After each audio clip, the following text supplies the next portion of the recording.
Muy buenas noches, una vez más aquí en su programa de Pausa para Ti.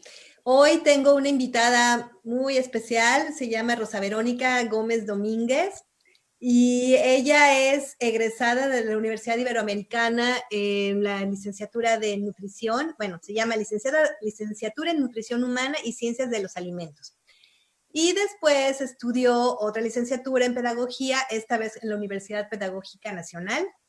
Ella ha sido practicante de budismo desde 1998 y ella también, bueno, entre muchas de sus actividades y de toda la experiencia que ha tenido de vida, en los últimos 10 años, más o menos, a partir de, sí, más o menos en los últimos 10 años, en 2009, empezó a trabajar en el tratamiento de adicciones.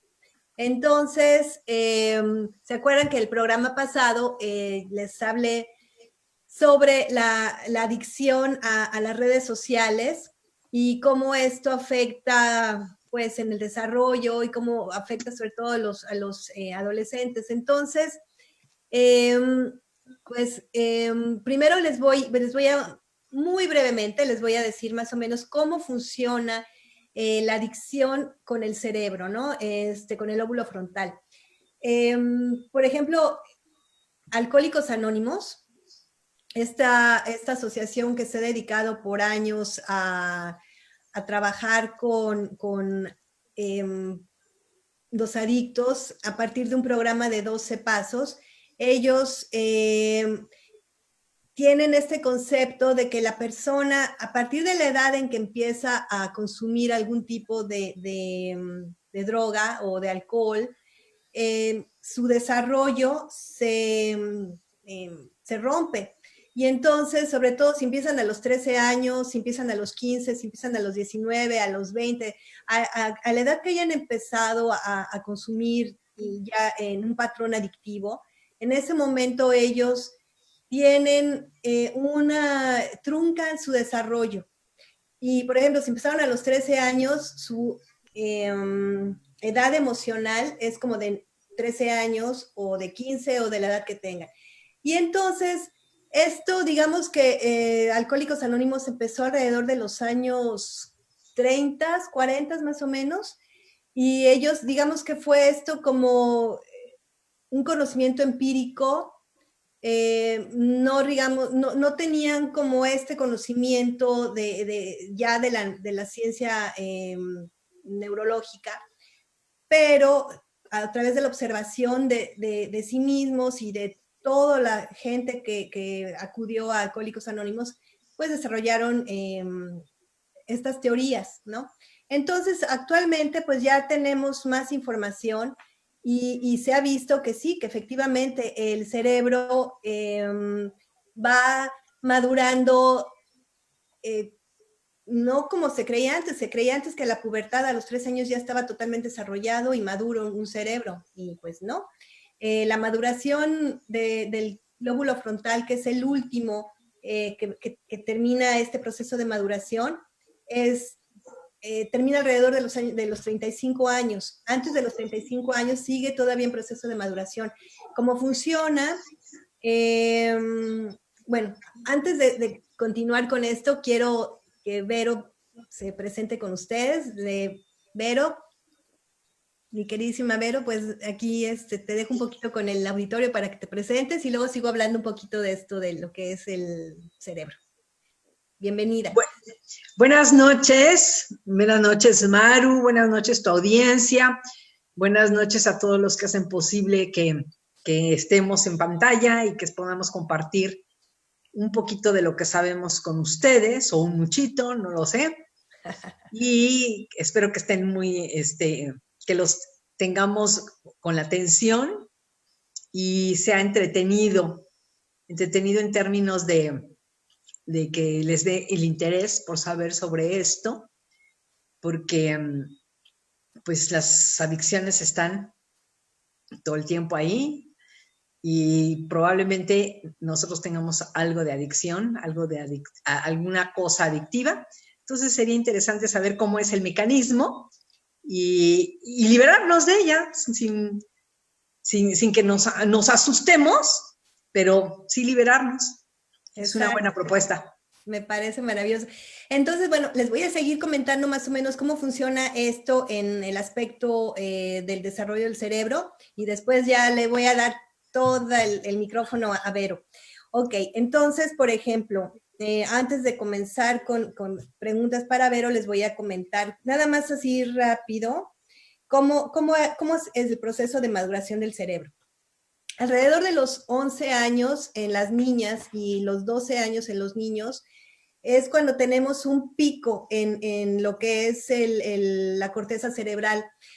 Hagan de cuenta, imagínense, es como si, fíjense, además es muy curioso, porque no sé si se acuerden que cuando empezamos cuando somos pubertos, antes de pasar a la adolescencia, empezamos como que a ganar peso, ¿no? En general los niños, bueno, empezamos a ganar un poquito de peso alrededor de los, ¿qué será? 11, 12, 13 años ganamos peso y después nos damos el estirón y entonces todo ese peso que habíamos ganado pues ya se redistribuye y otra vez volvemos digamos que estar en nuestro peso. Pero sí hay un momento en el cual como que estamos más llenitos, ¿no? Bueno, lo mismo pasa con el cerebro.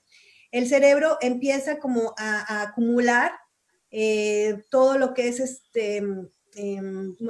sustancia gris, ¿no? Lo que se llama materia gris.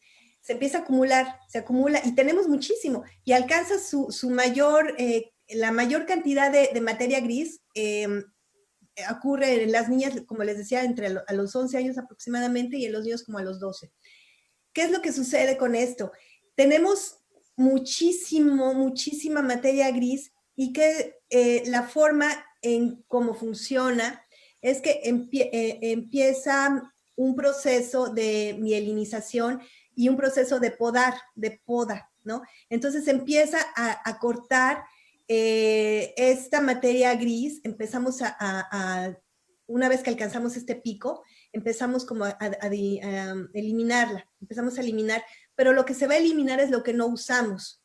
Y lo que usamos se va a hacer más eficiente y además se va a recubrir de mielina, que la mielina, digamos que no se puede medir todavía, pero se infiere a partir de la cantidad de materia blanca que tenemos. La materia blanca, si se acuerdan, y como una vez les puse este ejemplo, es por ejemplo, de cuando comemos sopa de médula.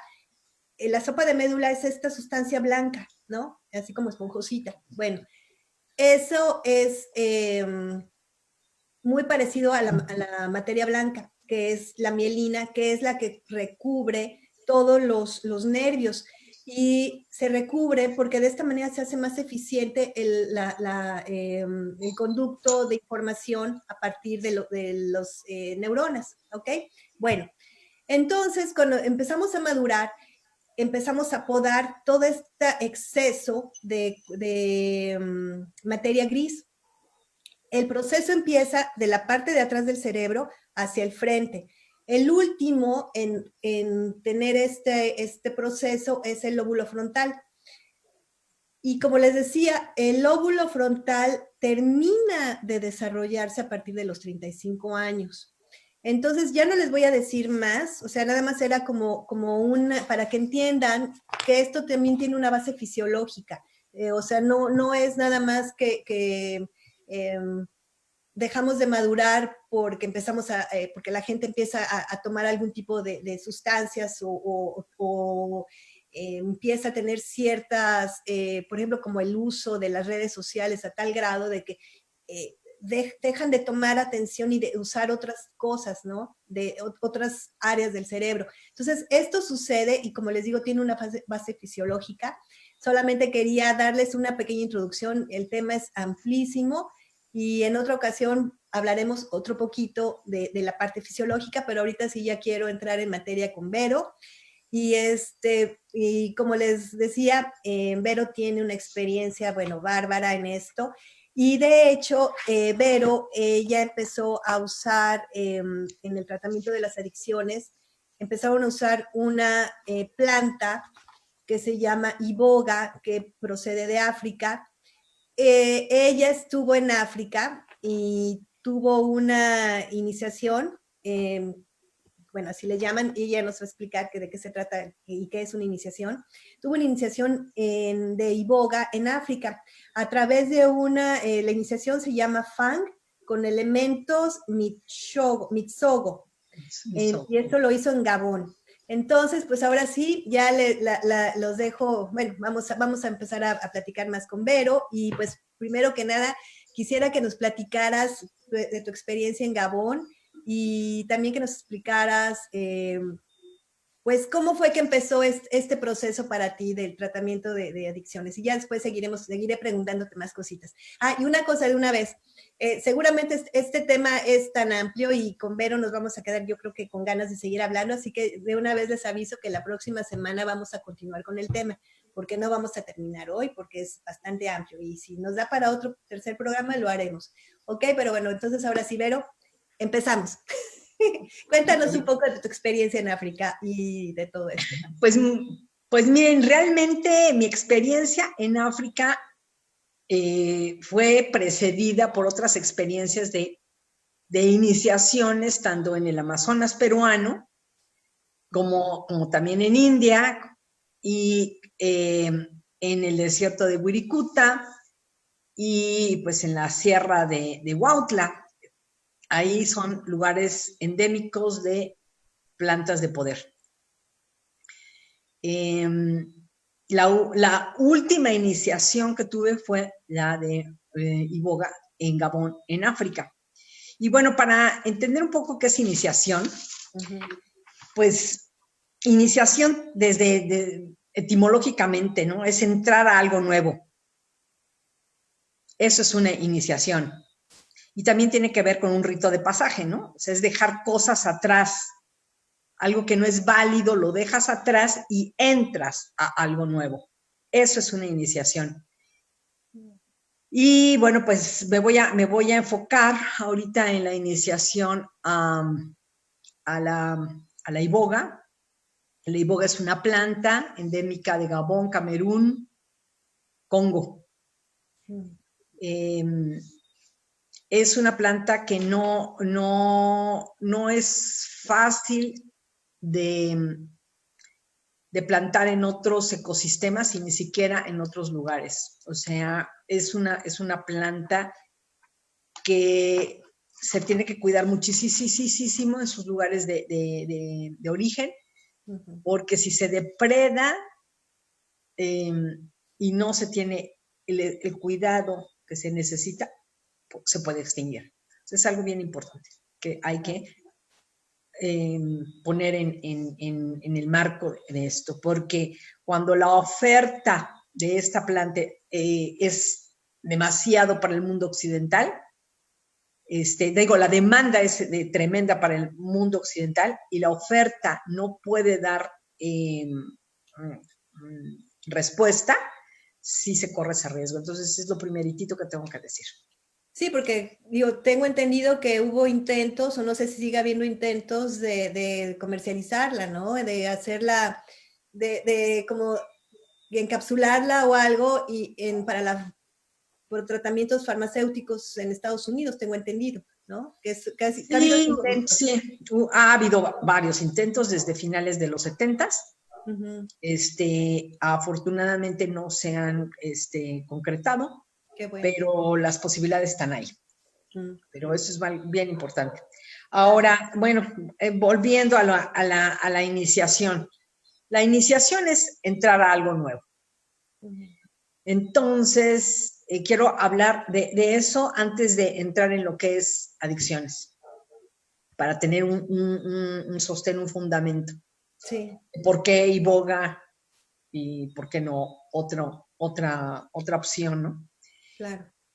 Entonces, bueno, las iniciaciones, pues es exactamente, o sea, etimológicamente es entrar a algo nuevo, en donde dejas cosas atrás que ya no son válidas, e implica un rito de pasaje y es un viaje interior. Y bueno, cuando digo viaje interior, o sea, es tan profundo como seguramente ustedes, si no la han leído completa, tienen una idea bastante clara de, por ejemplo, el libro La Divina Comedia, de Dante Alighieri. Claro. Uh-huh. Eso es un viaje al interior. Desde o sea, muchos años, muchos siglos que está esta literatura disponible ahí, porque es la que ahorita se me viene, que es justamente eso, es un viaje al interior de unas introspecciones, conocerse a sí mismo. Es confrontarnos despiadadamente, es destruir nuestro ego. Eso es la iniciación. O sea, si realmente no estás listo para eso, ni le entres. O sea, mejor quédate en tu zona de confort y está bien, claro, no todo el mundo necesita iniciarse en nada. No todo el mundo y no todo es para todos y las iniciaciones no son para todos. Eso también es algo fundamental, fundamental. Porque se necesita una sinceridad muy profunda con uno mismo, se necesita una apertura completa. Porque venga lo que venga, venga lo que venga. Porque si soy realmente una buscadora de la verdad, pues me tengo que enfrentar a eso. Entonces, pues eso es una iniciación. Y a veces no es amable, no es amable. Échense un clavadito a la Divina Comedia y van a ver que hay partes que son verdaderamente, y dices, ahí no. Sin embargo, es muy importante sí entrar ahí. Dicen que no hay vuelo sin purificación. Entonces también es importante entrar ahí a esa parte no luminosa de nuestro ser. ¿Para qué? Pues para perderle el miedo y finalmente integrarlo. Entonces las iniciaciones son una metodología para poder accesar a esta búsqueda de nosotros mismos. Eso es una iniciación.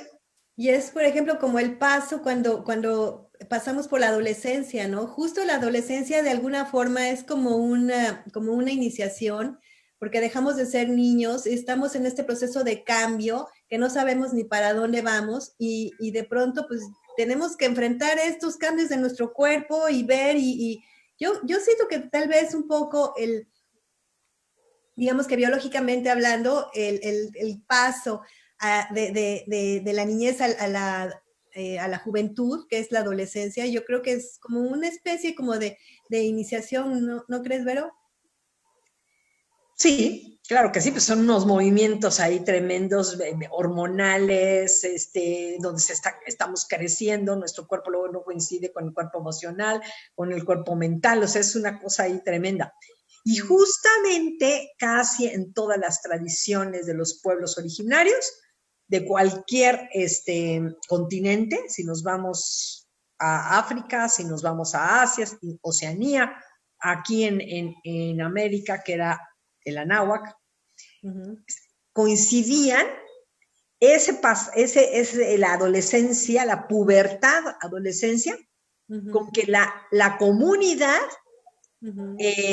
estaba lista para iniciar a un nuevo miembro de la comunidad, que efectivamente estaba pasando por ese episodio de su vida.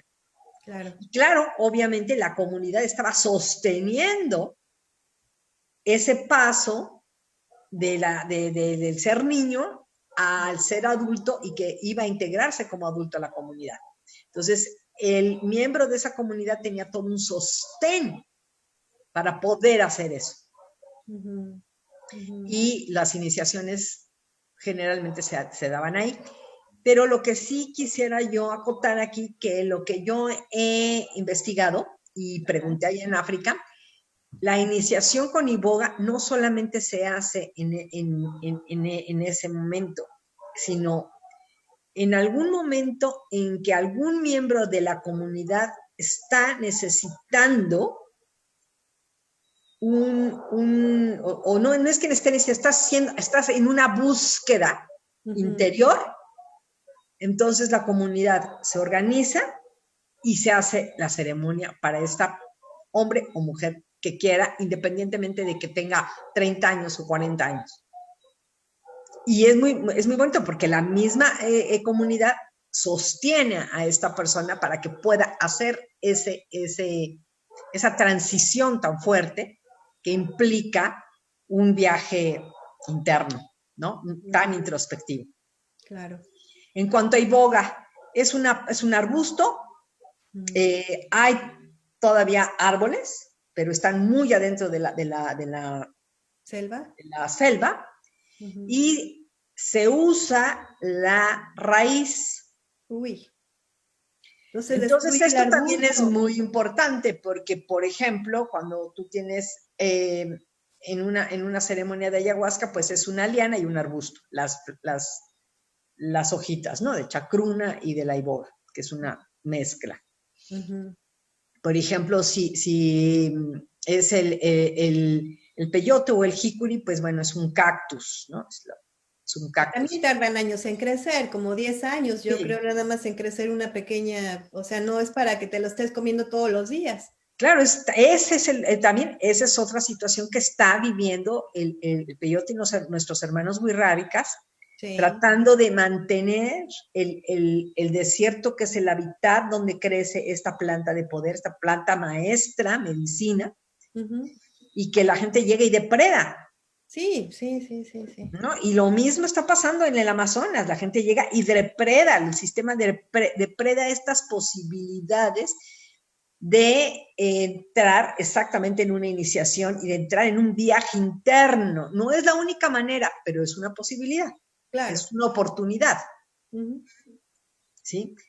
Y bueno, regresando a la iboga, es la raíz la que se usa. Entonces también aquí nos está dando una información, ¿no? O sea, es a la raíz. O sea, vas a ir a la raíz. En ese rito de pasaje, en esa iniciación, en ese viaje interior, vas a ir a la raíz.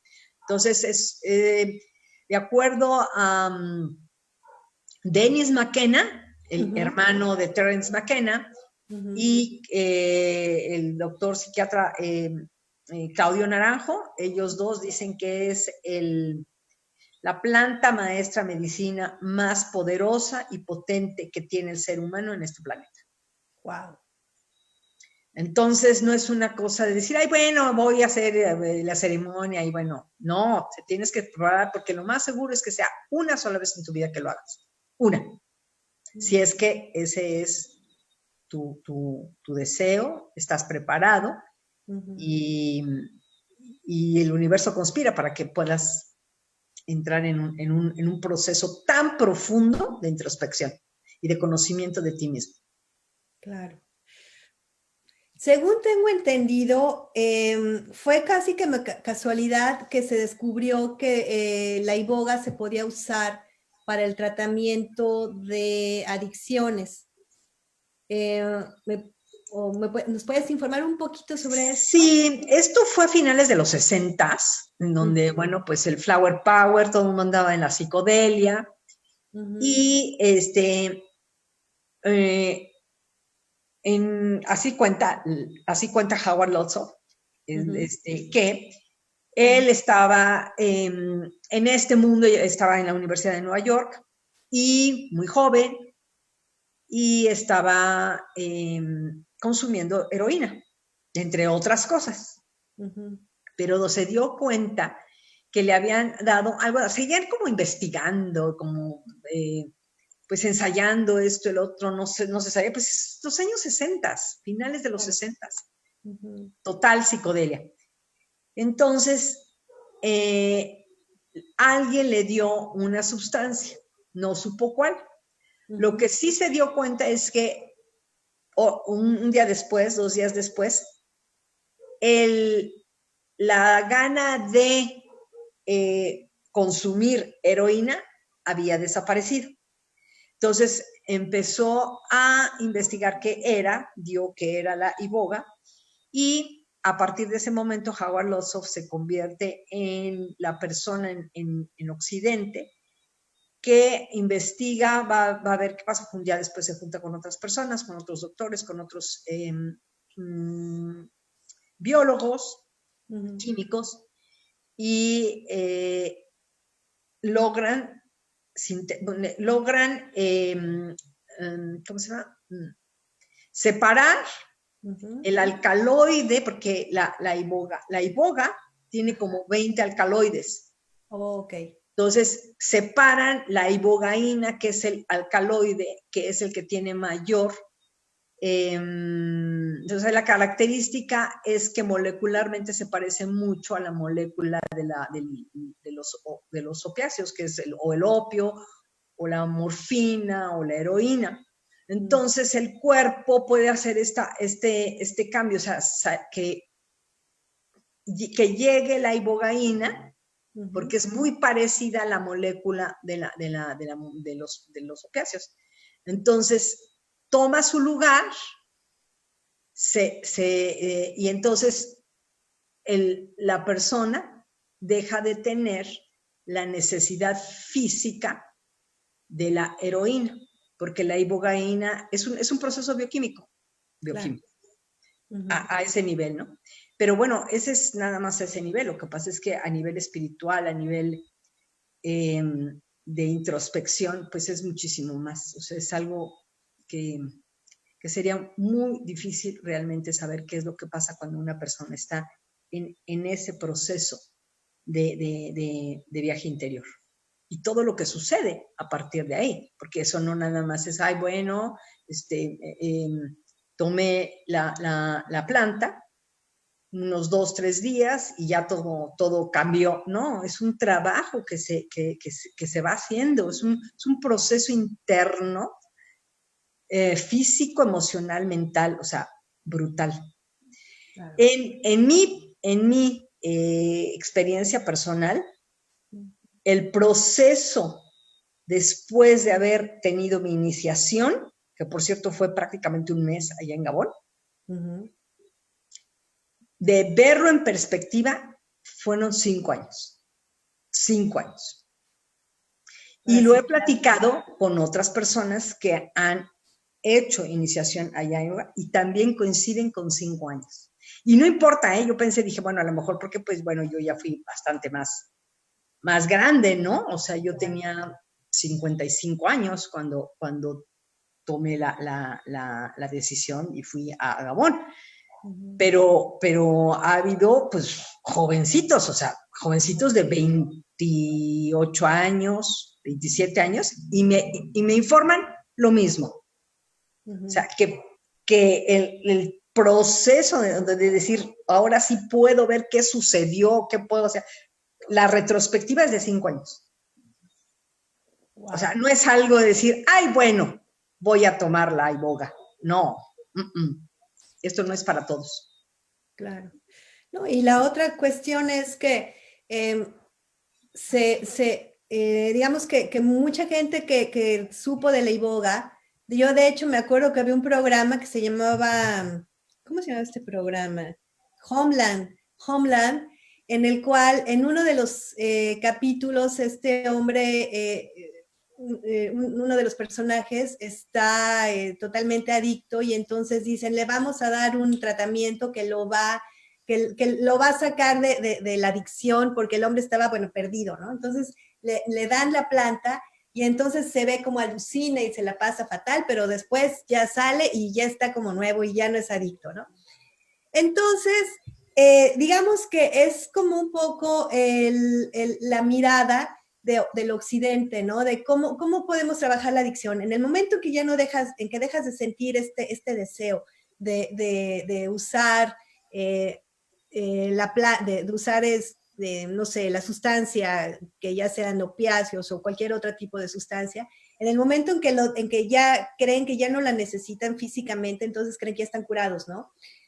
Y en realidad hay que comprender que el proceso de la adicción es otra cosa. No es solamente la sustancia, no es el teléfono, no son las redes sociales, no es eso. Hay algo detrás que está generando esta actitud, esta actividad, esta situación adictiva, ¿no?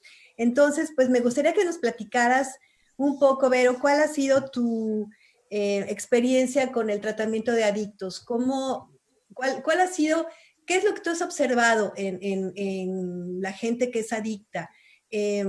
digo, porque como bien decías al principio, todos tenemos tal vez alguna actitud o alguna cosa un poco de adicción. O sea, yo creo que tal vez algunos no seremos adictos a ciertas sustancias o cosas, pero a lo mejor tenemos algo, ¿no? En lo cual nos sentimos atrapados. Entonces, digamos que eso sería un poco la adicción.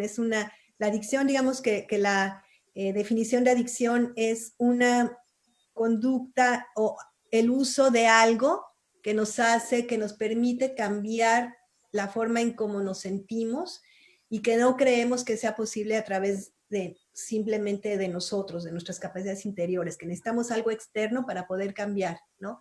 Entonces, digamos que eso sería como una de las características del adicto. Pero bueno, ahora volviendo contigo, ¿cuál ha sido tu experiencia y qué opinas de esto que has conocido? Pues mira, lo primero que hay que ver así de entrada,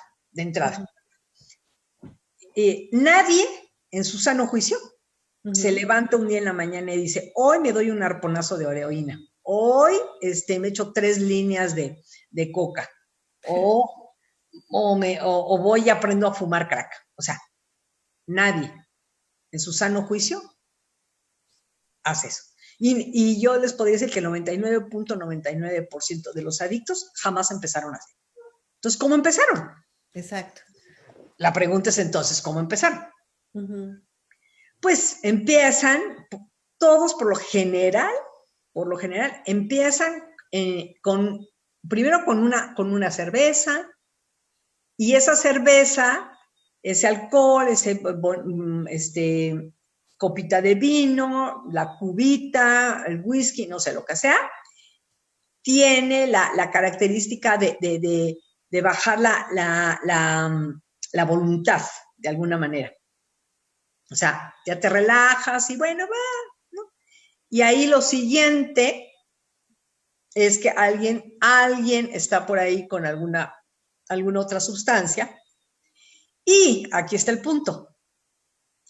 Si de alguna manera la persona está teniendo alguna situación en donde no se siente a gusto consigo mismo, algo no le está funcionando, está teniendo conflicto en sí mismo y probablemente ya conflicto laboral, familiar, de cónyuges, etc. Entonces se da cuenta que esa sustancia o la combinación de esa sustancia le aminora su ansiedad, le aminora el sentirse incómodo, molesto.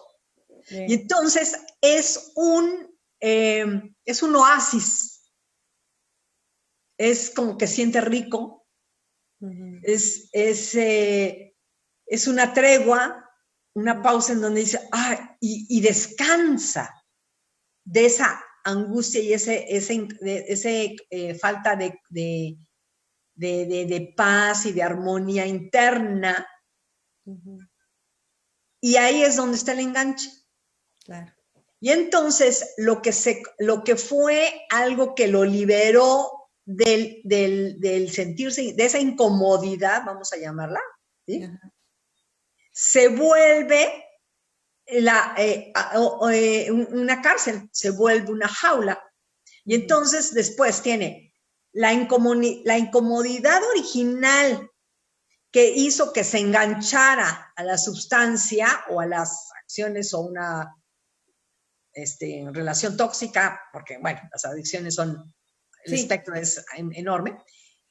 Y después ya son 2 cosas que hay que tratar. Es la incomodidad interna que surgió y que por eso se enganchó a la sustancia. Vamos a hablar de sustancias ahorita, en específico. Entonces, ahí es donde empieza la adicción, porque dices, bueno, ¿y cuántas gentes se han invitado a una línea de coca y pues, jamás en la vida se engancharon? O una gente que la heroína es un poco más complicada, pero bueno, vamos a hacerlo. ¿Sí? Y no hubo enganche. Pues por eso, porque esa persona no sintió que había que evadirse de una situación de incomodidad. Claro. Ahí es donde, y a veces es tan sutil, porque empiezan a decir, bueno, no importa, fue en la fiesta. Ay, bueno, no importa, fulanito cuando viene, pues me da una línea, pues compartimos, pero ahí es el enganche y entonces empieza el proceso de adicción. Y cuando, y es bien fácil decir, bueno, yo lo puedo controlar, yo controlo el tabaco, no hay problema, yo me fumo, no, pues sí, pero cuando te das cuenta que son 2 cajetillas al día, pues como que ya no estás controlando el tabaco, más bien el tabaco te está controlando a ti. Y así lo mismo, no, yo soy un tomador social, yo nada más tomo cuando hay una reunión, pues sí, pero resulta que te las ingenias para que todos los días haya algo social, ¿no? Pues es el autoengaño. No, yo nada más cuando voy de fiesta, ya como eso de las 2 de la mañana, pues me echo 2 líneas que me ayudan, que me invitan y ya. Pero resulta que ya después a media semana, pues como que le hablas a tu amigo que sabes que tiene, ¿no? Y entonces es que es tan sutil, que de repente ya estás atrapado en las drogas. Ya estás atrapado, ya te atrapó la sustancia, ya te atrapó el alcohol, pero no te atrapa de la noche a la mañana y si tú tienes un equilibrio emocional, físico y mental, te atrapa porque estás desequilibrado, hay un malestar interno y ahí es donde te atrapa. Ese es el punto de las adicciones. Y bueno, en el programa pasado, aquí con la comunicadora Maru, hablaron de esto, ¿no? Y ya hay estudios, en serio, ya hay estudios en donde el que le des like y que te den like es como shots de cocaína. Sí. O sea, imagínense nada más shots de cocaína a un niño de 4 años, de 5, porque ya hay niños de 3 años que están con esto. No, hombre, más chiquitos. Me ha tocado ver bebés que apenas empiezan a caminar y ya tienen el teléfono en la mano. Porque Por eso, pero todavía no saben bien cómo está el like. No, claro que no, tiene razón. Pero yo ya de un niño de 6 años pues sí, ya, mi amiguito me puso like. Ya ahí, ya a los 6 años ya estás sintiendo el shot de lo que implica el like. Sí.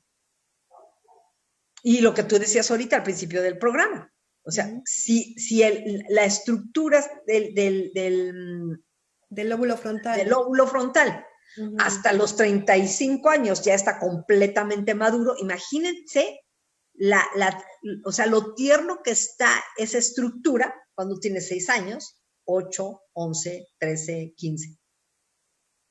Sí, de hecho ahorita todavía no se sabe porque los estudios, o sea, esto está sucediendo ahorita, entonces realmente no hay estudios que puedan decir qué es lo que está pasando. Lo único que se está viendo es, digamos que a nivel, una vez más, empírico, se está viendo cómo los niños reaccionan, y ya hay ciertos estudios con adolescentes, ya se ve que tienen, que ha aumentado, como les decía la vez pasada, ha aumentado el nivel de depresión, ha aumentado los suicidios, etcétera, ¿no? Pero todavía ahorita no tenemos los datos para analizar y entender bien a bien qué es lo que está pasando con esos niños, porque si el cerebro va generando esta cantidad de materia gris, que es la que más adelante se va a convertir en todos estos neurotransmisores, digamos que es la base física, y esa base física desde ahorita está sufriendo transformaciones, está sufriendo tal vez hasta deformaciones que no sabemos cómo van a afectar en el futuro a esos niños que ahorita están siendo sometidos al uso indiscriminado de las redes sociales, porque son niños que todavía no llegan ni a los 35, o sea, son niños que ahorita están el mayor de las nuevas, de la última generación, que creo que es la Z, son niños que no llegan ni a los 25. todavía no están maduros totalmente, entonces no sabemos qué clase de sociedad vamos a tener dentro de algunos años. No tenemos la menor idea. Pero bueno, ¿no? volvemos contigo, Ver, porque ahorita quiero que tú nos seas Pues la que... sí, entonces, pues bueno, pues esa es la adicción. Ese es así, a grosso modo, esa es la adicción. Y tratar la adicción, o sea, en mi experiencia personal de 10, 11 años que tengo de tratar con adictos de sustancias duras, heroína, cocaína, crack, metanfetaminas, cristal, Wow. alcohol, tabaco, ¿no? También es complicado porque son drogas socialmente permitidas, ¿no? Y aparte que el tabaco tiene todo este espectro, ¿no? Cuando uno está muy nervioso, te fumas un cigarro, te tranquiliza. Y cuando estás así como muy down, te fumas un cigarro y te levanta. Entonces, por eso la nicotina, el tabaco tiene su grado de complicación para poder dejarlo, ¿no? De hecho, dice que es de las más difíciles, ¿no? Para dejar. Sí, son de las más difíciles. Esa y bueno, obviamente el alcoholismo. El alcoholismo es bastante complicado porque uno de mis pacientes, ¿no? Me decía, es que es espantoso. Por ejemplo, tú llegas en noviembre al súper y lo primero que te encuentras, abres la puerta del súper y está una pirámide ahí, un castillo, ¿verdad? De cajas, o de cerveza, o de ron, o de whisky, o de tequila, o sea, entrando. Cuando tú vas a un evento social, lo primero que te dicen es que se te ofrece. Hay whisky, hay esto, hay lo otro, hay vino. ginebra, hay vino, ¿no? Yeah. Y esta cuestión muy, ¿cómo se llama?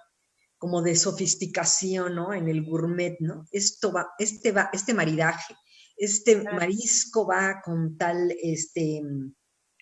vino, ¿no? Entonces también ahí va esto, ¿no? Y todo lo que implica, ¿no? Las vinícolas, ¿no? Todo eso también es todo un mundo. Entonces imagínense a alguien que es alcohólico, que se mueve ahí, pues está muy difícil o prácticamente imposible que salga del alcoholismo. Sí, ¿no? porque Pero, tiene que volverse... Y está en este velo de sofisticación, de ir a los viñedos y de todo esto, porque también tengo otro paciente así, ¿no? Entonces es muy difícil que salgan de esa adicción, a no ser de que realmente se den cuenta que atrás de la adicción al alcohol tienen otro problema, tienen otra situación no resuelta. Y si realmente quieren dejar el alcohol, van a tener que realmente enfrentar esa situación no resuelta que les causa malestar. Entonces ahí vuelvo a decir, no hay vuelo sin purificación, si realmente no le entras de verdad a la raíz de donde está tu sufrimiento, pues lo único que vas a andar buscando es algo que aminore el sufrimiento, que me pueda yo evadir del sufrimiento, pero no te das cuenta que en esa evasión del sufrimiento lo que estás haciendo es entrar en un loop hacia abajo, descendente. Claro. Y yo creo que otro de los problemas es que ni siquiera muchos somos capaces de reconocer que tenemos sufrimiento. Pues no, hasta que nos damos realmente cuenta de lo que está pasando, que cuando ya tenemos una familia destrozada, además de nosotros, bueno, nosotros lo pensamos, pero eso como que lo dejamos a un lado, ¿no? Pero la familia está destrozada, hecha pedazos, laboralmente no da, ya es un desastre, socialmente ya también la gente ya no quiere que estemos con ellos, o sea, ya cuando se empieza a desmoronar nuestro sistema afuera, es cuando decimos, creo que ya es hora de que haga yo algo al respecto, ¿no? O alguien de mi familia o alguien de mis amistades me propongan posibilidades de dejar esto que me está dañando y que me está acabando, ¿no? Porque al final de cuentas, pues acaba todo, ¿no? Claro. Pero aquí, cuando uno decide hacer un trabajo, llámese de planta de poder o cualquier otra desintoxicación, aquí es ir a la raíz, porque ir a la raíz garantiza un proceso muy riguroso y muy profundo. Ahí es la cuestión. ¿Estamos dispuestos a entrar ahí, a las entrañas de uno mismo? ¿Realmente? Claro. Y aquí es bien, aquí es donde está una cuestión muy importante que a mí me gustaría entrarle. Porque miren, la terapia sí tiene un techo, cualquier terapia, la que ustedes quieran, no importa, ¿sí? Pero la espiritualidad no. Claro. Entonces, aquí una iniciación, una ceremonia voy a hablar de iboga, que no está acompañada, bien acompañada, para que realmente esa terapia, donde la terapia va a tener un techo, que el acompañante pueda seguir en esta parte de la espiritualidad. Si no hay eso, la iboga no va a funcionar. Claro. No va a funcionar y va a ser peor, porque va a bajar el nivel de tolerancia y entonces con una dosis pequeña o menor de lo acostumbrado, puede tener una sobredosis. Y ahí quedó la persona. Ahí quedó el asunto. Pero se nos está terminando el tiempo, siempre me pasa lo mismo, me quedo con cosas en el Oye, tintero. nada más yo quisiera cerrar Sí, este programa con dos frases que a mí me parecen extraordinarias. Y por favor, la semana que entra avisamos que vamos a regresar con Vero para seguir tratando este tema, porque es súper importante, interesante y bueno, me encanta. Pero a ver, te dejo ahora sí para que tú cierres. No hay ningún progreso en el ser sin algún misterioso tributo de lágrimas, de sangre y de pecado. Wow. Este es Pierre Teilhard de Chardin. Oh, claro. Y otra, todo el que alguna vez construyó un cielo nuevo, encontró primero en su propio infierno el poder necesario para ello. Nietzsche. Claro. Si no estás dispuesto, iboga no es para ti. Claro. Y el acompañante, importantísimo, importantísimo. El acompañante debe de saber que la terapia tiene un techo, pero la espiritualidad no. Y si realmente el acompañante le va a entrar a acompañarlo, pues está muy bien, pero si no, no. No. Porque te voy a decir una cosa, aquí el poder de desestructurarse, y si el acompañante no está listo para estar ahí cuando se está desestructurando, sí, con humildad, con ecuanimidad y con una total y absoluta honestidad y congruencia e impecabilidad. Así que abusados no pongan sus vidas en cualquiera que les dice que oír, ¿no? El canto de las sirenas, que yo te voy a no sé qué, y que la iboga, y que la ayahuasca, y que los esto, y que los otros, y que no sé qué, la terapia de no sé qué. O sea, abusados. Responsabilícense de dónde van a poner ustedes su vida, en manos de quién ponen su vida, investiguen. Claro. No es cualquiera. Pues nos vemos la semana próxima, Vero, para seguir hablando del tema, porque esto nos da para un buen. Sí. Muy. Y bueno, pues a todos les doy las gracias. Por favor, los que tengan dudas, los que tengan algún interés, no es necesario que hayan visto el programa en vivo. Todo lo que tengan lo pueden poner cualquier cosa en sus comentarios en el programa de Pausa para Ti. Y nos vemos el siguiente martes a las 8 de la noche con otro programa más con Vero para seguir hablando de este tema que es amplio, muy, muy vasto. Y por favor, escríbanos o mándenos sus comentarios. Después tal vez les voy a dar un link en el cual tal vez puedan escribirnos. Y bueno, pues fue un placer. Nos vemos la semana próxima. Buenas noches, muchas gracias, Maru. Muchas gracias a toda la audiencia. Muchas gracias. Gracias, Ibero, por haber estado con nosotros. Muy buenas noches a todos.